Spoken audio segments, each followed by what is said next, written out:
Yongpal alias Kim Tae-hyung melompat dari jembatan bersama bos penjahat tersebut dan berhasil menyelamatkan diri dari kejaran para polisi.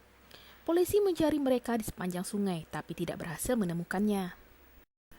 Sementara itu, Mansik bersama anak buah penjahat tersebut mencari keberadaan bosnya. Tak lama kemudian, Mansik mendapatkan telepon dari Kim Tae-hyung mengenai lokasi mereka saat ini.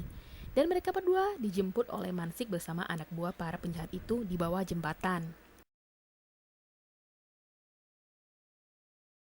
Di rumah sakit, tampak Hyujin yang terbaring di tempat tidur. Tiba-tiba dia terbangun. Seorang perawat melihat ke layar ponselnya dan segera menuju ruang rawat wanita tersebut. Scene berganti, Kim Tae-hyung kehilangan salah satu pisau bedahnya. Tae-hyung mengatakan berbahaya jika polisi berhasil menemukan itu. Mansi mengatakan jangan khawatir karena polisi tidak akan mengetahui apapun. Di markas penjahat, polisi berhasil menemukan pisau bedah milik Kim Tae-hyung. Dr. Lee baru sampai di rumah sakit, dan tak lama kemudian, Kim Tae-hyung dan Mansik juga baru sampai di sana. Dr. Lee melihat ke arah mereka. Dr. Lee langsung menuju ke lantai 12 untuk melihat keadaan Eugene. Keesokan harinya, para dokter mengunjungi pasien, lalu Tae-hyung diminta untuk menjadi asisten di ruangan operasi hari ini. Kemudian Tae-hyung pergi bersama dokter tersebut ke lantai 12. Sesampainya di sana, mereka bertemu dengan Dr. Lee yang sedang memeriksa keadaan Eugene. Kim Tae-hyung pergi menemui pasien di ruangan VIP tersebut. Lalu dia melihat ke arah Dr. Lee yang masuk ke suatu ruangan yang ada penjaganya.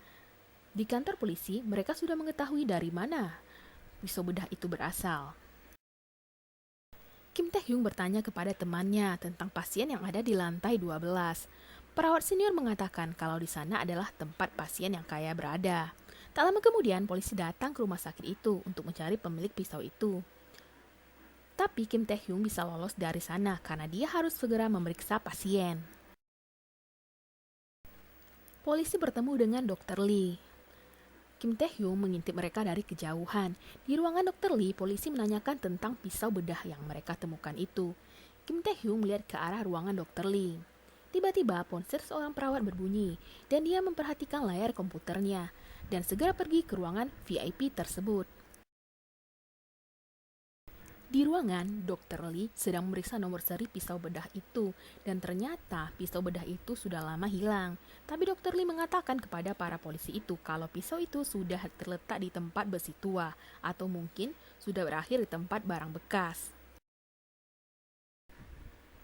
Kim Tae-hyung berbicara dengan perawat senior di taman rumah sakit. Tae-hyung teringat saat ibunya dibawa ke rumah sakit dan harus segera dilakukan operasi. Akan tetapi, saat melakukan operasi, tiba-tiba dokter yang akan mengoperasi ibunya itu pergi mengoperasi orang lain yang merupakan pasien VIP. Teringat kejadian itu membuat Tae-hyung sangat sedih.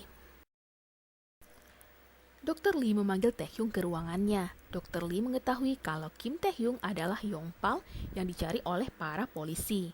Tae-hyung minta maaf kepada Dr. Lee dan minta agar Dr. Lee tidak melaporkannya ke polisi.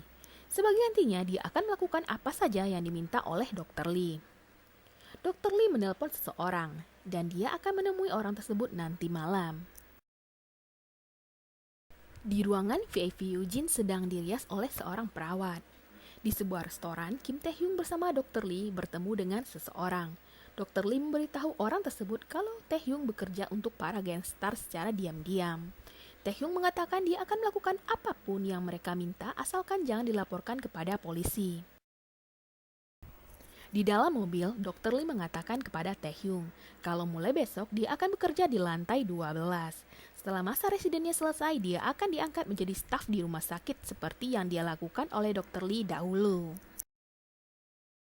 Kemudian, Tae-hyung kembali ke rumah sakit.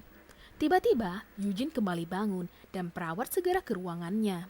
Sesampainya di dalam ruangan, perawat itu tidak menemukan Eugene. Perawat itu terkejut melihat Eugene bangun dan berlumuran darah. Eugene mengancam akan bunuh diri jika perawat itu mendekat.